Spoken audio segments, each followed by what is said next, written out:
thank you so much for joining us on the show today, Rick. I really appreciate you coming on and sharing a little bit about yourself and some of your insights that you have. I might like to start with a little bit about you and your background and where you've been that's led you to where you are today. Well, one of the things I think is interesting is that having listened to a lot of your podcasts already, everyone talks about how they have a unique background. Well, everyone does have a unique background, but that's what makes L&D so amazing, is that all these different unique backgrounds create such a diversity within learning and development. I don't know if I would claim that my background is particularly unique. A lot of people tell me I do have one, but I actually started in L&D accidentally, like a lot of people, through professional photography, led me ultimately to where I am today.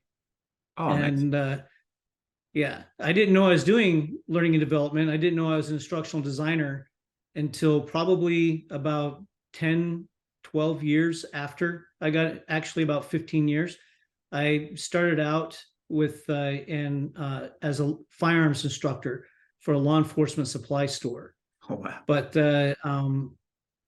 as a firearms instructor, I was a gun salesman to law enforcement and civilians. And I started working, I was asked to run the firing range within the store.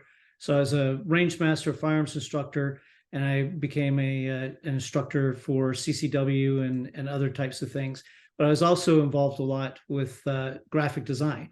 So I started out in photography, but being that I don't sit still well, I haven't had a lot of opportunities to just go get education, like a lot of other people do. I started out in photography, got to work for a printing company. And when I didn't have anything to do, I started wandering around, learning everything I could about printing processes, typesetting, all that. It's when Apple first started getting into the pre-press. And then I discovered computers and typesetting. I was like, well, that's fascinating. And that led me into graphic design. And then I got a job working at the University of Utah in the graphics lab to learn how to use the software. And from there, I started teaching people how to use software. And I got a job doing pre-press, how to take the software and turn it into stuff that needed to be printed. And within a year, I was a freelance graphic artist. And then, it's amazing, because I didn't want to, I've had periods of homelessness and hunger in my youth when I graduated high school.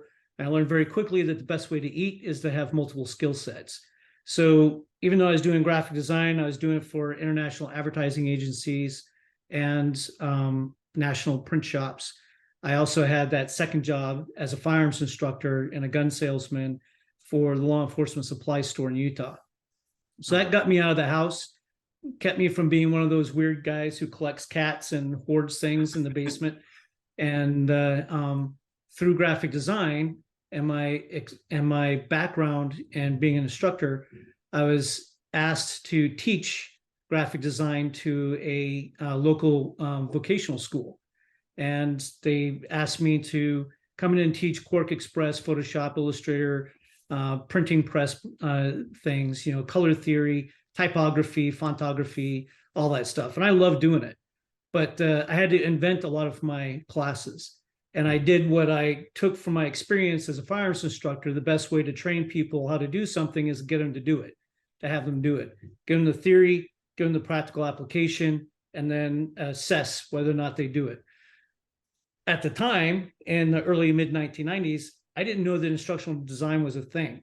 It wasn't until 2007 when I was offered a job for a defense contractor to be an instructional designer that I learned that everything that I've been doing intuitively and inventing that I thought I was inventing on my own was actually a science and a process. When they told me that there was a science and a process to it, I was blown away. I was like, are you kidding me? There's actual science to this. There's something other than just inventing it as I go along. And so I jumped at the chance to get the job. I had, by this time in 2007, I had moved to Virginia. I moved to Virginia because in Utah, if you want to make $1 million, you have to work 1 million hours. So I moved to Virginia to pursue graphic design. And because I wanted to have that part-time job also, I found out that my local agency had a part-time law enforcement role. It was a part-time deputy sheriff. And even though I was a part-time, I went through academy and I started seeing how training was done in law enforcement. And I was both horrified and excited at the same time, because a lot of the things that I felt intuitively was across multiple industries.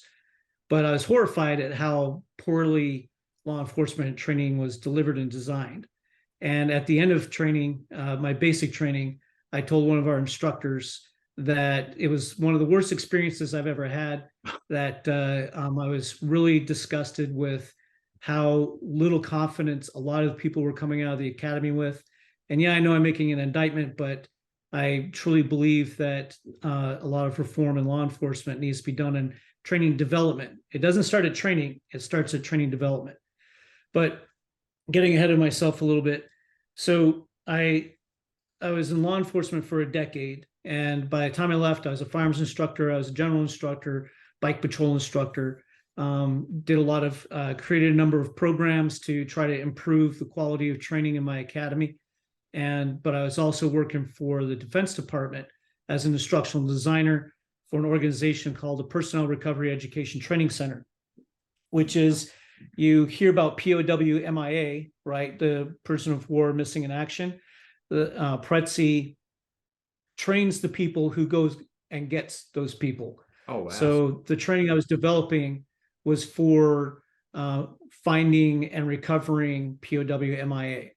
Oh, wow. So I learned a lot. And ultimately, by the time I left, I wrote the operation instruction on how to develop training for PRETSI. But I had some really great opportunities while I was working for this defense contractor. And one of those things was going to a military school for strategic planning. So I got to go to this class as a civilian that's designed for lieutenant colonels and colonels and majors on how to create strategic planning. And it talked about the 3 different types of planning: strategic, operational, and tactical planning. And that really stuck with me a lot. So by the time I left the Defense Department, I've worked for web technology, web hosting business. I've worked for Wells Fargo as a contractor. I've worked for travel companies. And right now I spend a lot of my time training people on how to do instructional design, primarily law enforcement and transitioning teachers, but also developing training for public safety, web technology, banking, whoever needs to come by. So I know I don't know if I'm talking way too much, but it's one of the things I really cherish, in that a lot of people look at my background and they're like, well, you're not focused on anything. I was like, actually, I'm focused on what you can't see.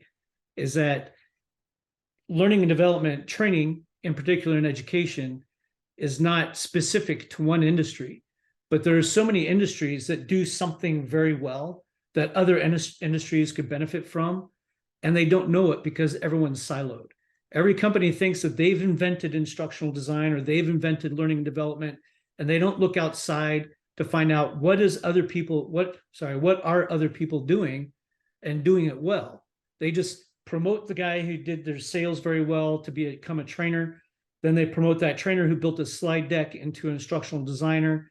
And then they wonder why their training never really benefits the company as a whole. And a lot of that is because companies silo themselves and they don't look outside and do the research of what does it take to have a quality learning and development organization. And that's why I think strategy and strategic planning is such an essential part.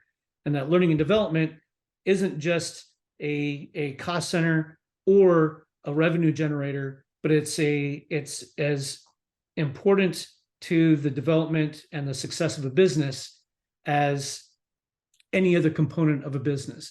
Your operations, your accounting, they don't develop an income either. They're a cost center, but you're not going to fire your entire accounting department because your profits are bad. Same for HR. HR is not generating revenue, but you're not going to fire your entire HR department because you're starting to hit hard times. It's one of the things you learn from military and law enforcement is that if you don't have training, you don't have quality employees, and it creates a lot of problems. and harms the business and harms the reputation a lot faster than not having enough sales. I'm going to take a pause real quick so you can get a word in edgewise. No, thank you. That's such a fantastic overview, and I can definitely say it is a unique background. I don't think there's a question there. It seems like you've worked across quite an array of different training sort of organizations, and some of those topics are pretty full on topics. You mentioned that sometimes the business doesn't sort of get out of their bubble, if you will, and sort of look outside, and can be a little bit siloed into some of those areas. How have you gone about aligning the training you've developed, in particular if you're dealing with sort of like persons of war, like very serious topic, very heavy topic, firearms instructor? It's very, it's a very, very serious situation that you're sort of training people to be in. How are you sort of aligning that training with the business objectives? Because I guess it's not that traditional business, right? It's a little bit different where you're coming from, because it isn't necessarily, a bottom line if we're talking about, a scenario within war or law enforcement. It's not your traditional business sense, and sales training, like you mentioned.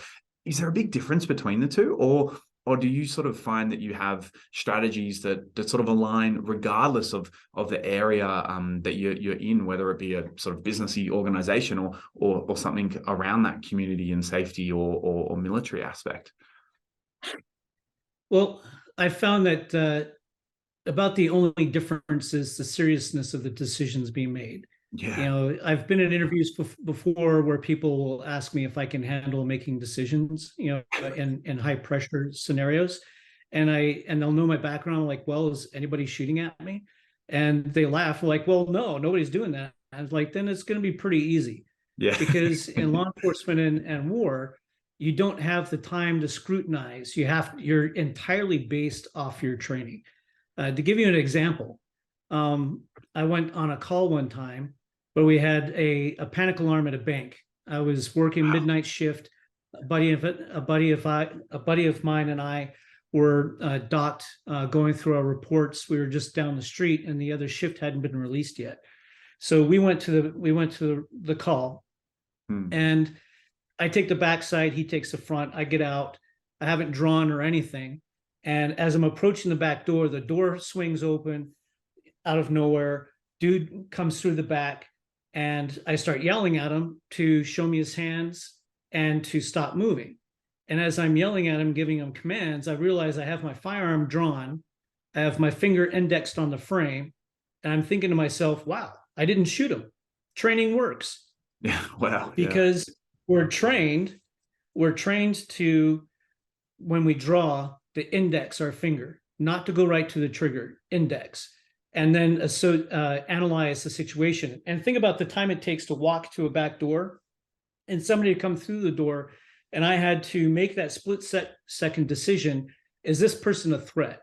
Well, it turns out that the person who came through the back door was a janitor. The bank had changed the password and they hadn't told him. So he entered it in a number of times wrong, which sets off the panic alarm.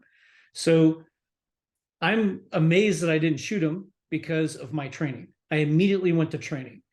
And I've had friends in special forces who would say that as they're plummeting, sometimes a parachute doesn't open, and they immediately go to training and they think, wow, training works, because they built that reputation. They made it a habit. They made it instinctual. When you're talking to tech support, a tier 1 tech support person, and you're training them on how to handle calls, nobody's going to be pointing a gun at them.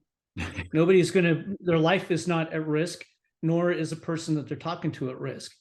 But that anxiety and that stress that they feel in dealing with an angry person or not knowing how to answer a problem is pretty much the same. People respond, we have finite capabilities of how we respond to stress and anxiety. And if we don't train our people on how to handle those and how to think through it critically, then we're setting them all up for failure. So, for instance, with the web technology company, one of the things I introduced or attempted to introduce was taking some of the training that I learned in law enforcement, primarily creating scenario-based training where I talk about this a lot, and I'm hoping to do more talks at conferences, and creating a safe place to fail. One of the biggest failures I see in every business is that they take people and they fire hose them in for 2 weeks and then put them in on the job training and expect them to sink or swim. Well, you're doing a number of things there. Number one, you're stressing the agent out severely, creating a high attrition. More likely that person's not going to show up by the end of the week. Of course. And you're pissing off your clientele, because your clients can tell if the person they're talking to doesn't know what they're talking about. They can feel the fear. They can feel the lack of experience. So why are we doing that to people? You want to reduce attrition.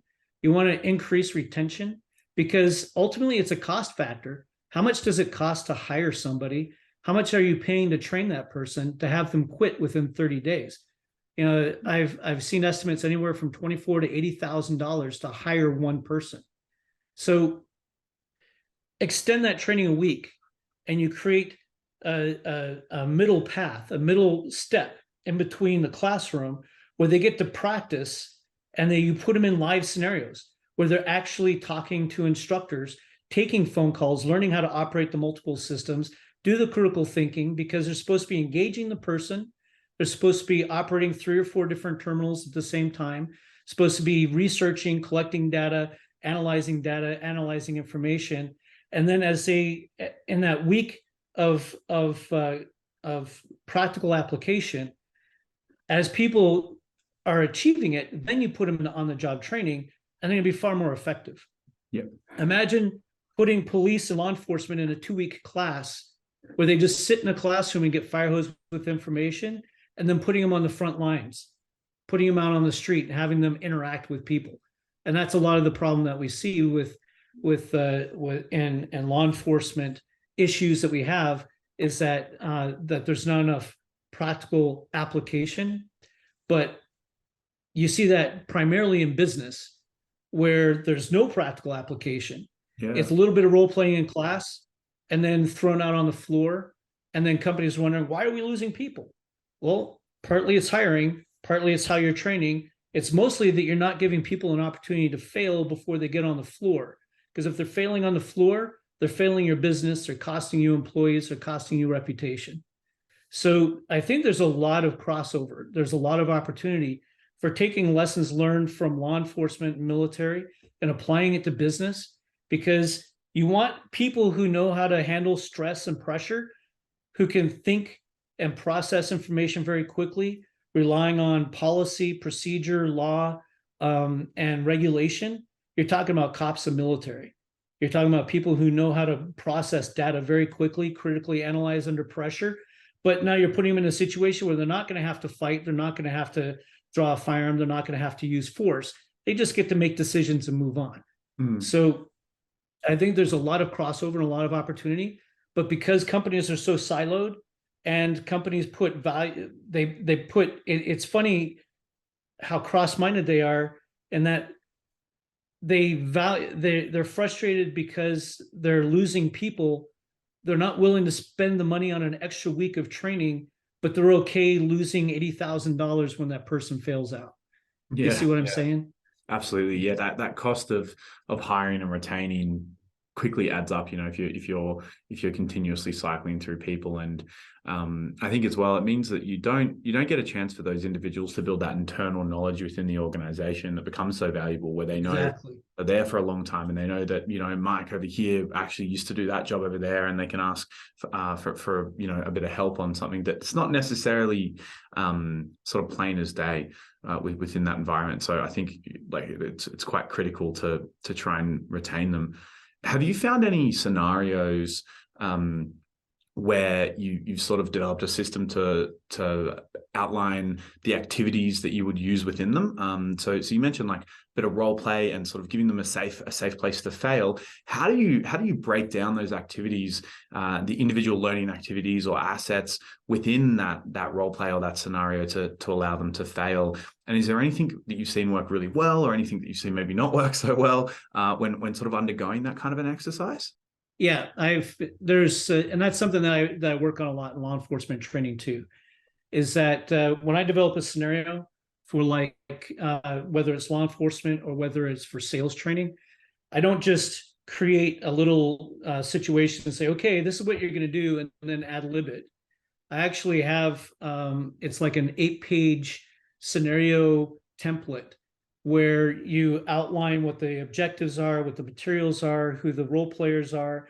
You have role player cards that provide background, affect, explanation. They have explanation of the back. I'm sorry, I already said that. Explanation of the background, but they also have key points to address, things that they look for, things that they should use to trigger the person, the trainee, and then also follow up. If the trainee does not do this thing, then you do this thing. If I'm going to say participant instead of trainee, if the participant does do this thing, then this is what you do. Yeah. You have to create scenarios without boundaries, scenarios without parameters, and without an ability to create a consistent result is useless. Most scenarios I see are a 1-paragraph explanation, and then it's left to improv. Well, you can't assess improv. For, like I said at the beginning, discovering that there's a science and a process to instructional design means to me that there should be scientific method and process applied. And so one of the number one things I proselytize is that there's 3 things you have to have in training, because ultimately when you boil everything down to what training should be, it should be accountability, holding instructors accountable and holding participants accountable.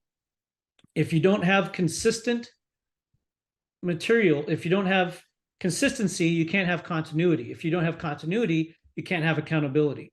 That consistency comes from how your training materials are developed. So unless you have training materials that can be applied, regardless of who the instructor is, regardless of who the cohort is, then you can't have consistent results. You won't have continuity within training. You can't expect accountability, but yet we hold people accountable to trash training all the time. Yeah. So the scenarios that I develop, I create background cards, even with pictures and everything that they need to know, so that the instructors or the role players are following the same script every single time, because I'm looking for the same results every single time. Yeah. But also what's very key is that I see a lot of scenarios are setting people up for failure because they implant the idea that if you do everything well, then you will have good results. And we know that's not true, right? If you don't have, but that implies that if you have bad results, then you didn't do everything well. So you have to include in the scenario them the opportunity to do everything right and still fail. We have to get away from results-based training and focus more on the performance-based training, because every conversation is not a sale, but you need to train people how to recognize whether that their performance will lead them to a sale or not, but also how to analyze the conversation to determine if I'm wasting my time, I'm wasting time on call in order to make the sale. That was actually one of my last unpopular position posts on LinkedIn, was about that very thing. We have to start training people to performance and teaching them that you might perform, you might do exactly what you're supposed to, and people still have the ability to make decisions and say no. And that's okay. You didn't fail because you performed exactly as you should have. That's a problem we have in law enforcement too, is that we assume that because there was a use of force incident, that cop didn't de-escalate correctly. But so you're saying that the only way that we know that cops are doing their jobs is by body count, which is not accurate. Law enforcement interactions are overwhelmingly successful throughout the country all the time, throughout every country.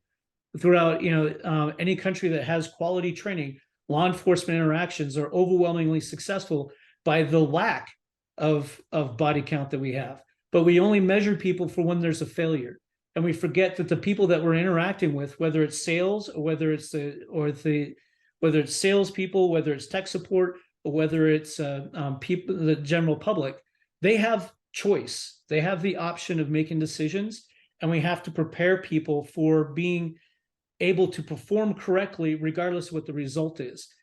If they perform incorrectly and they get a bad result, now we can hold them accountable.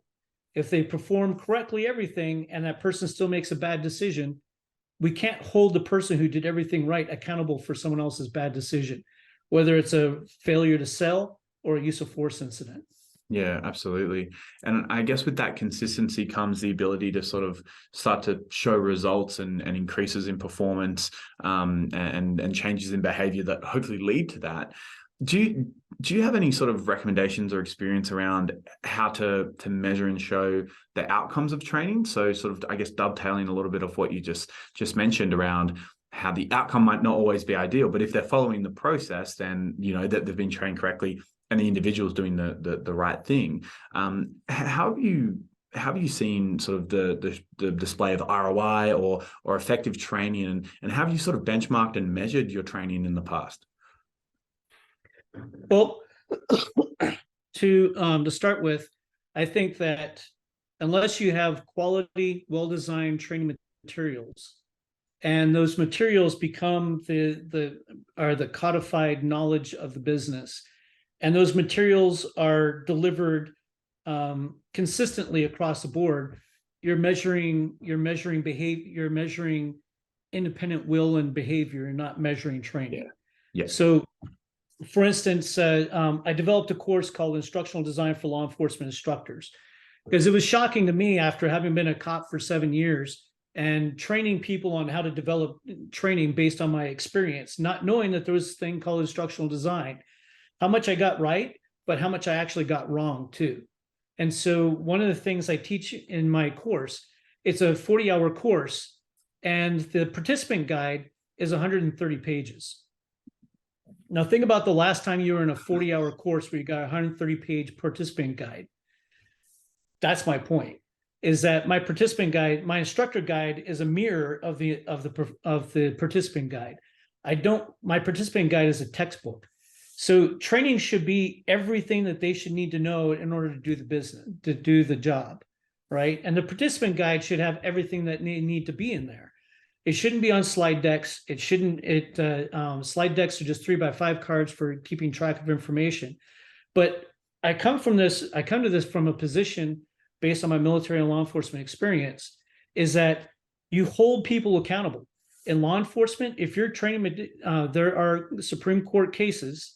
There is a court precedent for vicarious liability, which means that an instructor can be held liable for the failures of their participants, of their students. Yeah, wow.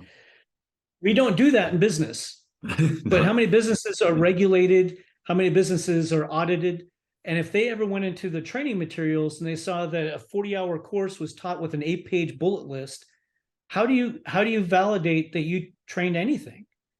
What you're doing is all that line between each bullet is made up by the instructor.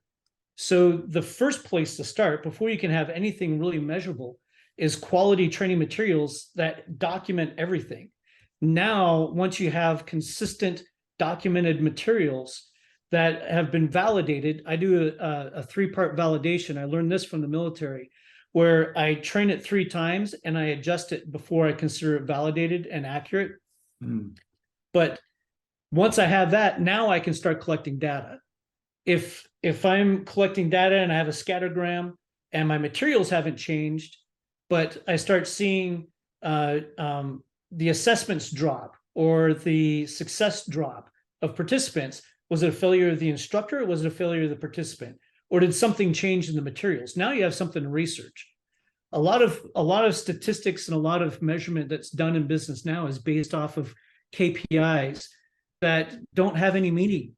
I had a friend who worked for a bank who one of their KPIs was how many phone calls they made. And the one guy on their team who is succeeding the most, was making 3 times as many phone calls as anybody else. And he was, he's the best employee, he's been doing it right. And I asked my friend, who was always mediocre and was being counseled on a regular basis, I asked her, I said, out of your phone calls, how many people are you actually closing with products? And she said, probably 8 out of 10 I'm closing. And I said, how many is he? He might get 3 a week. So they're measuring how many phone calls he makes, but they're not measuring how successful or the quality of those phone calls. He's making the most phone calls, but he's also the lowest producer. He's producing the fewest amount of closings. What's going to make the business money? How many phone calls he makes, or how many calls are closed? So she was actually the highest producer if you looked at how many calls she was closing, which tells you that their KPI is crap. It didn't give them any information. But he was also spending, how much time was he wasting on all these calls? Yeah. So that's part of the problem that we have, is that if people don't know what they're measuring, the measuring training isn't effective. And if they don't have quality materials, if they don't have a baseline of something that they can rely on and say, okay, we know that this is the right thing. If you don't have a baseline, then your measurements are no better than pixie dust or unicorn dreams. Yeah, absolutely.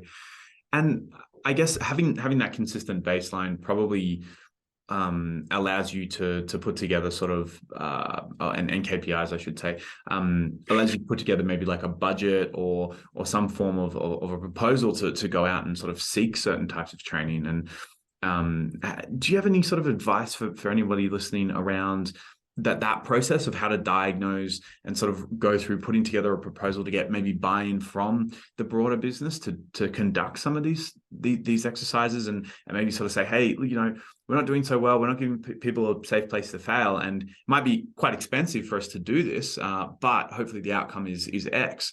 Have you seen that work really well to sort of get buy-in and sort of endorsement from sort of management or other areas of the business before? The experience that I've had so far is it's almost like a chicken egg thing.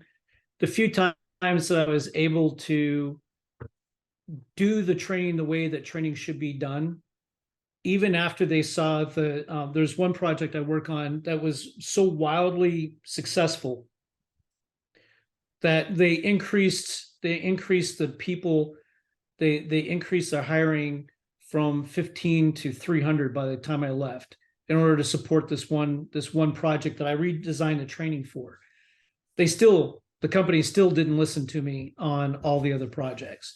Yeah. So you can have wild success and you can say it's because of this thing, but if the company leadership is unwilling to listen, if they've already decided that learning and training is a necessary evil, converting that mindset is really difficult. You have to get it down to the dollars. And even then, there was another project, even with the same company, where I pointed out that if they didn't make this one $10,000 or $20,000 change now, it would ultimately cost them $7 million a year to support it with personnel later. They didn't buy it. They didn't listen. And then 8 months later, like, holy crap, we have to hire a bunch of people in order to do that. And I said, this is exactly what I was talking about. They still wouldn't listen. And it's one of the things that when I talk about, I did some research on learning strategy, and I realized that even in our industry, there's not a really good definition of it. When I Googled learning strategy, it came up with how to get students to do certain things. And to me, I've been calling myself a learning strategist. To me, it's understanding the entire environment of how an L&D department is not just something to churn training out, but is actually your lessons learned department, is your institutional knowledge department, is your foundation for succession. So when somebody else comes in, you're not having to reinvent everything because you already have this historical evidence and process. It's like, oh, I've got this idea to do this thing. So it's hard to quantify, the value of it. But if you look at very successful industries like the U.S. military, one of the things that makes the U.S. military super successful is because they have a training doctrine. Their training is every bit as much of their strategic plan, their national strategic plan, as any other part of the strategic plan, because they understand that without training, you're not going to be able to get your missions done.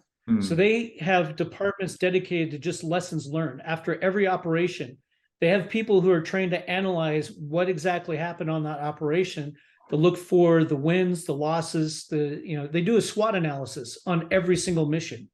And they take that SWOT analysis and they immediately implement it into all their training schools where it applies.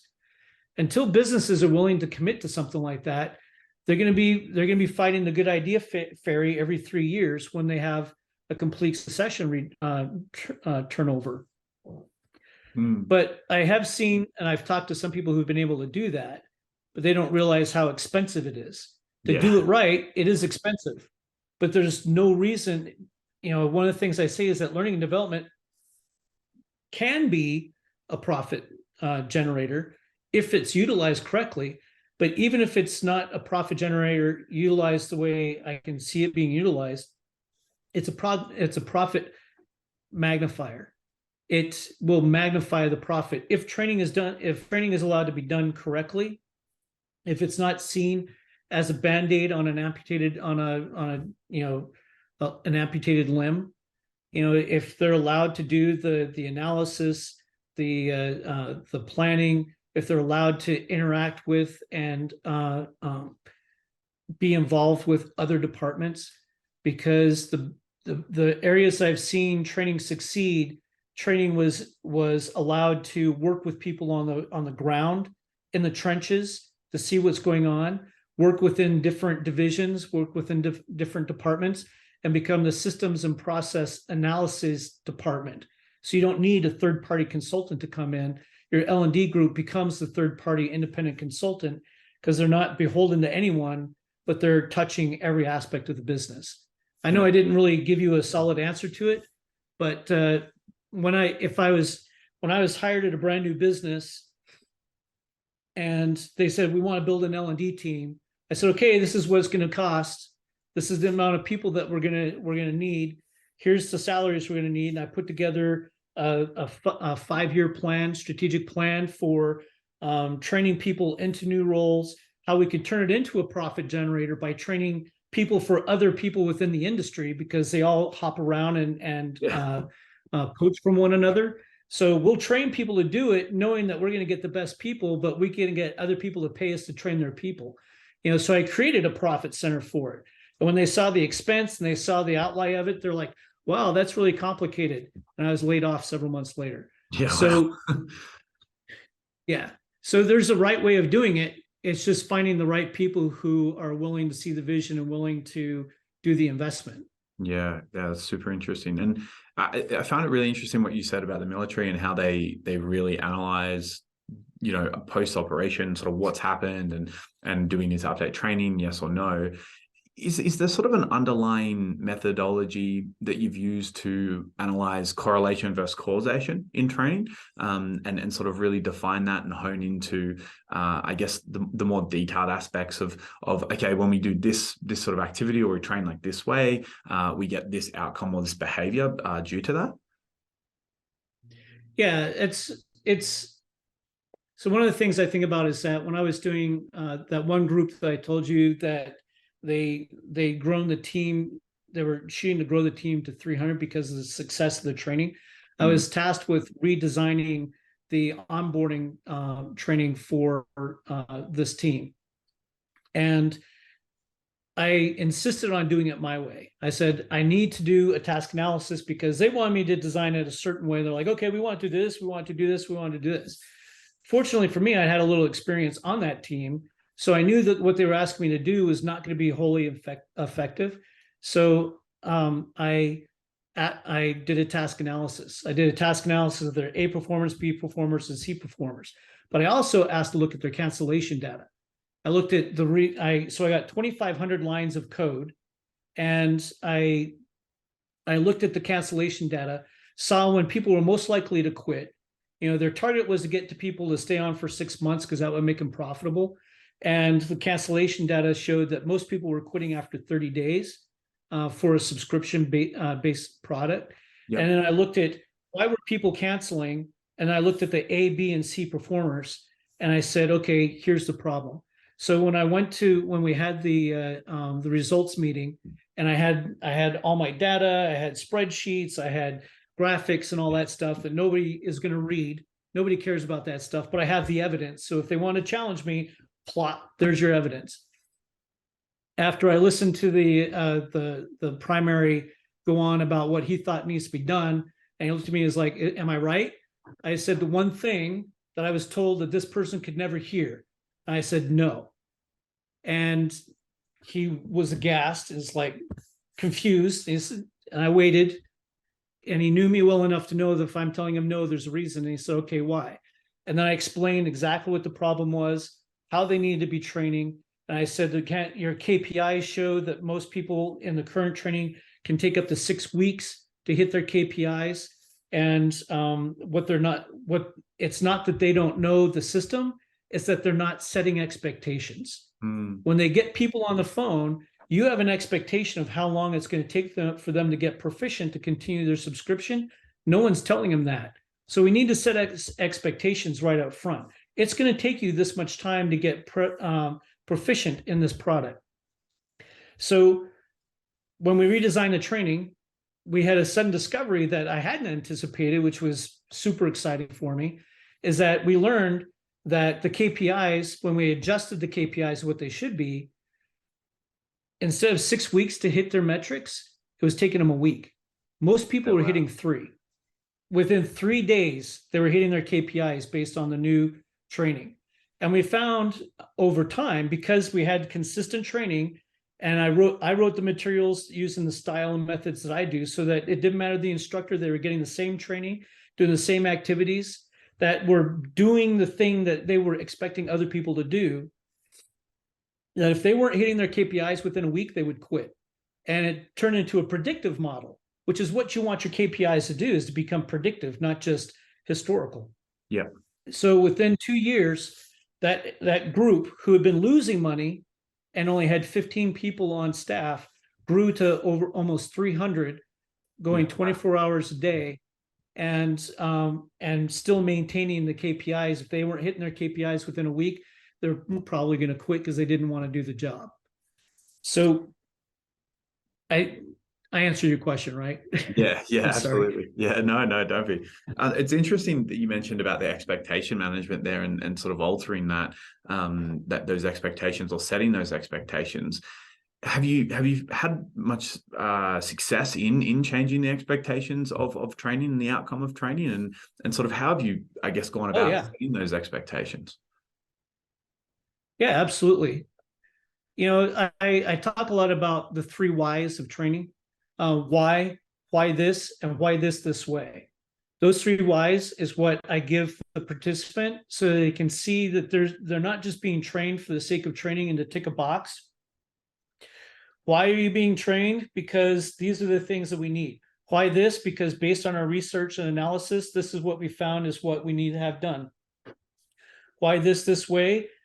Then having taken those theories and applied it and doing rigorous evaluation of the process afterwards has shown that this is the best way to do those things.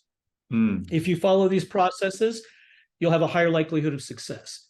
And anytime I've been able to implement that, they've had higher retention, and they've had growth. They've been able to grow their business. I was really surprised when I went into an organization. I was analyzing their training for a large institution, international institution, and they had been having a lot of failures that were becoming public. And I went in and I looked at it, and I was hired as a contractor. And I said, you realize that you're hiring people who can spell the job title, and people who have 20 years of experience doing the job title. And they're all being lumped in the same thing. And your training is essentially sit with them for 2 weeks, watch what they do. Here's your caseload. I said, you can't expect people with no experience and people with a ton of experience to be able to perform the same way. So we had to boil it down to teaching critical thinking skills, teaching case management skills, things like that, in order for them to get to the position that they needed to be. And the people who were going through the training were excited because they were learning something, but they were learning why they were doing it this way. and why it was so important. So by setting expectations, whether it's with the participants or training the participants to set expectations with the customers and the clientele, people want to know what to expect. Nobody likes going into a vacuum. Nobody likes feeling they're wandering into a chaotic world, especially if somebody doesn't know something.